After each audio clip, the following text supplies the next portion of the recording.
aspect of it, you send us some basic information like the user's name, their email address, and their date of birth, and then send that to us.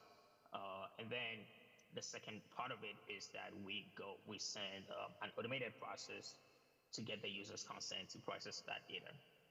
So this is the part where, let's say, an employer is trying to do a background check to send us the required information.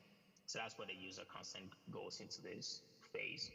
Then we have AI and automated systems as part of, like I mentioned earlier. So as they're doing their application and submitting their data, they will have to go through that facial recognition, upload the MRC, that's all of its thing.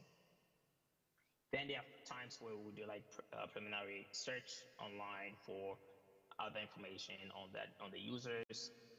We can do any ties to businesses and institutions that we have as part of the process. We may also engage specialized private investigators to get on the ground and also help us to do some of that process.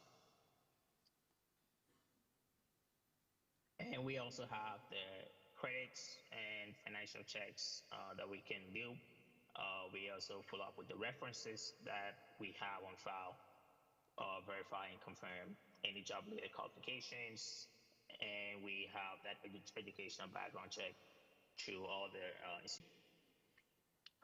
then to one platform in the back end, allowing users to have that automated provisioning of new accounts through the centralized system. So we can now use this data to allow users to query all this data that we've collected over time.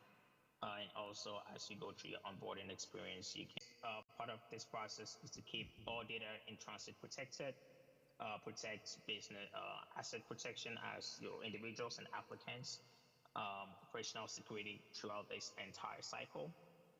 And also every user data is encrypted and separated. So that's what gives us the user data segregation later or whenever anyone's interested, so as your own dashboard or an admin console.